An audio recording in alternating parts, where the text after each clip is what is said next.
Now, looking at this, obviously this is a disaster for the nuclear industry. That's why they're trying the psychological tactic of just throwing it in everybody's face right now. Do you think that's going to be successful with their psychological judo of saying everyone should be thankful, this is good? Well, I have to say that we have had massive support for the various programs where I've managed to get into the media to argue all of these things that I've been arguing. Basically, arguing that the dose risk idea that they have, the risk model that they have, is totally incorrect for internal radionuclides, and I think that people are not fooled anymore. I have to say that. I think probably because of the internet and because of people like you, people who can get the truth out onto the internet and through independent channels of communication. I think that the public are no longer fooled. Anyway, I sincerely hope that that's the case.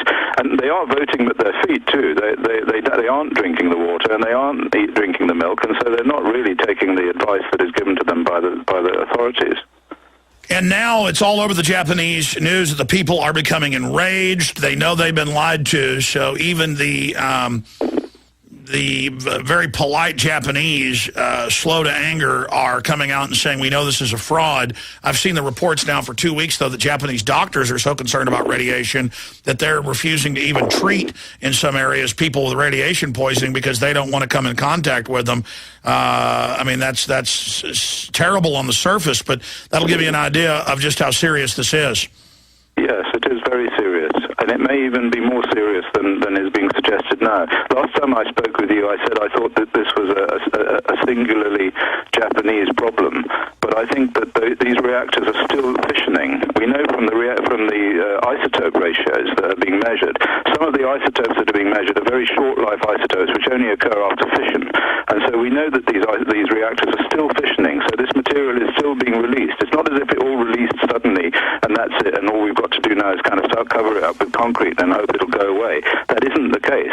What you've got is naked reactors functioning there on the ground in the open and producing radioactivity, which is slowly going to pollute the planet, and something has to be done about this. It's potentially extremely serious. Dr. Busby, do 5 more minutes with us, then we're going to go to everybody's calls. I want you to be able to finish up with the fact that we have these boiling, burning, exploding cauldrons, and now the Japanese government, under the radar, says this could go on for months. This could go on for years.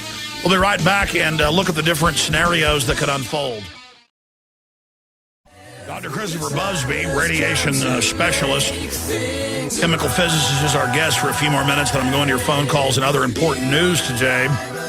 But when we went to the break, you were getting into the fact that this is ongoing. And it's so bad, the radiation's so high, they've pulled out the emergency workers yet again.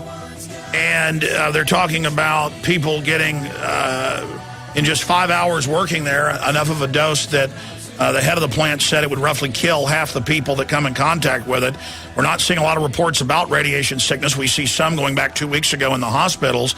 So it looks like that's being underplayed there. We see our media here in the United States saying, hey, don't worry, the government's just raising the safe level. But I want you to speak about the different scenarios that can now unfold at these 6 reactors, including 2 of them they successfully shut down. Number 5 has still had problems and partial meltdown. I want to talk about that in closing, but I also want to go back to, you mentioned an event in Russia in the early 50s where a facility holding rods actually blew up, and I want to talk about what type of explosion that was. Please continue. Yes, okay. Well, as far as the future is concerned, we are really in science fiction territory, so I don't want to make too many predictions about this. What you have is you have reactors that are reacting, that normally would be reacting inside a metal container where everything was kept inside and all the radionuclides were inside it. But these are now reacting outside. And so all the radionuclides that are being produced, all the huge amounts of fission and neutron radionuclides that are being produced, are just being distributed out into the atmosphere and into the water that's surrounding this. And then, of course, when the rain falls, goes into the sea, and then the sea will then distribute this stuff up and down the coast, and eventually it will begin to contaminate the Pacific. The Pacific is very big, though. So, I mean, in the few months' time, I don't think that the long-range problem there will be very great. But a lot of the gaseous radionuclides will certainly make their way across to the United States, and already they're doing that.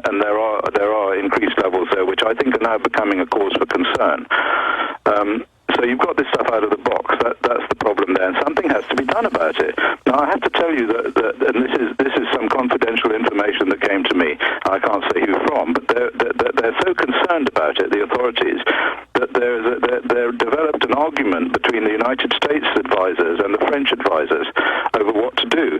And the United States advisors wanted to bomb these reactors into the sea, and the French advisors wanted to drop concrete on top of them to sort of seal them up. But the problem there is if you seal them up, they're still fissioning away underneath the concrete, and that will go on virtually forever, certainly for a very long time, as much as a year. And so we have, and there would be a good argument for bombing them into the sea, because rather than taking the seawater to the reactor, you take the reactor to the seawater, and then if you split it up into small enough pieces, you reduce the fissioning. Then, in a sense, you could seal off that bit of sea and then pick them up with robots from under the water. That might be a possibility. But like I say, this is science fiction stuff, I mean, who could possibly figure out what the best way to do this is? We have a global catastrophe on our hands here. As I said, it was potentially a global catastrophe. Now we go to Kishtim. In 1959, I think it was, there was 57. There was an explosion in Kishtim in the Mayak facility at Chelyabinsk, and that was an explosion related to fuel rods, which melted down in a nuclear waste repository, and the explosion contaminated, I think it was 1,000 square kilometers of land, which became completely isolated. Nobody could go in there. It was highly radioactive. So it is entirely possible that there might be an explosion. But I think actually in the case of this, unless the plutonium concentrations get high or become separated in some way, then probably there won't be an explosion. There'll be like a sort of ongoing explosion, if you like to think of it like that. Well, that was my next point, is that I've read some physicists say that if they are able to separate out the plutonium, the uranium, and then other isotopes, that you can get some type of actual chain reaction. Then I've had other physicists on who say that they don't think that was possible, but the same physicist said he didn't think 5 or 6 could have a meltdown because they'd been shut down before the event, and 5 has now. I don't think anybody knows quite what happens at these temperatures under these conditions, and there are all sorts of parameters that have never been involved before, like seawater, like sodium chlorides, like molten salts, all sorts of things that would never have been experimented on. So in principle, it might be possible for if the plutonium to separate from the general mix, for there to be a Kishtim-type explosion, in which case it would blow all this stuff, vaporize all this stuff up into the atmosphere, and then we would really be in deep trouble. So there might be some argument, and I think maybe this is why there was this panicky, hysterical decision to bomb them into the sea. But maybe there's some sense in that. Who knows? Okay, final question, and we're going to let you go, Dr. Busby. We appreciate the time. Looking at this situation at Fukushima, I know you don't like to look into the future, but they've said it could go on for months or longer. I mean, from researching this, from seeing other cases, how long do you think it could go on, A? And then B, we see reports of governments and the UN saying that Chernobyl in '86 was 400 times a Hiroshima. Why are reactor meltdowns so much more dirty than an atomic or hydrogen explosion, or is that wrong? Yeah, no, that's right. They are more dirty, and the reason they're more dirty is because they have vast amounts of uranium. I mean, the atomic bomb at Hiroshima was a limited amount of uranium. I don't know, kilograms, maybe a ton total. What we're talking about here is several thousand tons. I mean, the number of spent fuel rods there, as I understood, it was about 1,700 tons of spent fuel, and each of these reactors probably contains about 100 to 150 tons of uranium and plutonium and mixed radionuclides. So there's just a lot more stuff. That's basically it. The Chernobyl accident, which I think actually now, having talked to some Russians last week in Berlin, was a nuclear explosion and not a hydrogen explosion, because there was a particular fission ratio of xenon isotopes which defined it as a nuclear explosion. That one vaporized at very most 200 tons, and the argument was that it was only 50 tons. Well, here we have a lot more than that. We have a huge amount of fuel here that can go up in the air, and a lot of it already has. So clearly, from the Russian example, some type of chain reaction is theoretically possible. Again, No, that is right. The the Russian explosion, which everybody has said, and they still are saying, was a hydrogen explosion. I talked to some Russian nuclear physicists last week in Berlin, and they showed information from the Radium Institute in St. Petersburg. They measured the isotopes xenon-133 and xenon-133m, and the ratio between those two isotopes defines whether it's a nuclear explosion or whether it's just a nuclear fission inside a reactor. It's either 22 or it's 12, and I think it was 15. So in other words, it was mainly a nuclear explosion, Chernobyl, not a hydrogen explosion, as they said. And my belief is that these also have been nuclear explosions and not hydrogen explosions. Whoa, I said last question, but this is bombshell. You're out there, you're on major boards in Europe, you're talking to top nuclear engineers, and not only does it look like there was a nuclear explosion at this 50s event in Russia, they're saying Chernobyl was really some type of atomic chain reaction. Correct, absolutely so. The definition is based on the measurements of xenon isotope ratios made at the Radium Institute in St. Petersburg. It was given as a paper by two Russian nuclear physicists from that institute last week in a Chernobyl conference in Berlin, where I was talking. Dr. Busby, can I ask you a favor, or a favor for humanity? I want to have Kurt Nimmo, one of my writers, right now. We'll call him up here and call you back at home or your office, or can you send to an email we'll give you maybe a 2-paragraph write-up to make sure we get the isotopes correct? Yeah, sure. They are xenon-133 and xenon-133m, which is a metastable isotope of xenon. Sure. It's just my writers, because they're not nuclear physicists or chemical physicists, don't like to do this. ChristoGreenAudit.org. Okay, have you got my email? Or c.busby@ulster.ac.uk. Yeah, what we're going to do, sir, is we're going to give you our email, and if you could just write up in 2 paragraphs what you just said. Jaron, will you put Dr. Busby on hold and here in a moment and give him your email? And just because when the show ends, sir, I'm going to go write an article with Kurt Nimmo. How fast can you send me just 2 paragraphs to be put in the story?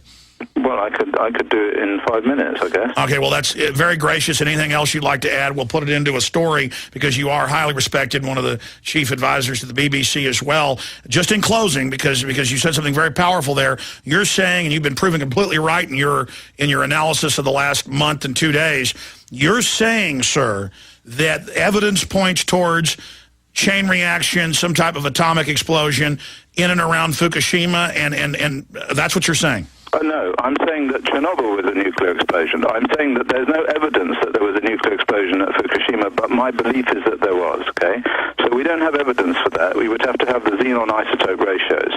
But what I am saying is that all of this talk about hydrogen explosions and Chernobyl being a hydrogen explosion is not true for Chernobyl. Chernobyl was not a hydrogen explosion. It was a nuclear explosion. Okay.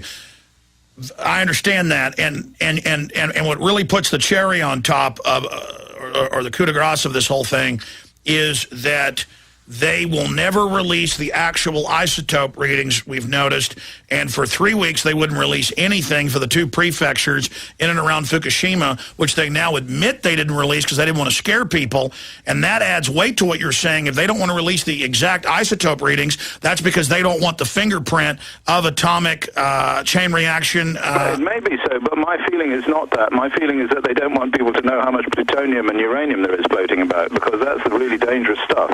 All this iodine is the focus on iodine is a red herring in a way, and even on cesium-137, the really seriously dangerous isotopes are the uranium isotopes and the plutonium, because they are alpha emitters, and they come along as particles, particulates, so they float about the place like little hot coals, and then when you inhale them, they go inside you and produce massive doses to the local tissue. That's the problem. Okay, we'll do this. It's those particular alpha emitters that we need to know about, and we certainly need to know about them in the United States as well, because if there's a slight increase in iodine, it could well be that's associated also with the existence of these airborne particles, and it's the particles that are the problem. To say nothing of the tritium, we haven't heard about the isotope tritium, which will be produced in massive amounts as tritiated water, with sort of radioactive water. I would like to know very much what the tritium level is in the tap water in Tokyo. Well, they have reported some tritium levels. I've seen that in the press. Now, expanding on this, and then we're going to let you go, just perhaps so we have a grasp of the history, a paragraph on the Russian incident, a paragraph on your meeting with the Russian scientist on Chernobyl, believing that that was some type of atomic explosion, and then your statement on that. So we could have those 3 paragraphs from you and anything else you'd like to add. We really appreciate your gracious time. And what is the best website for us to learn more, Dr. Busby?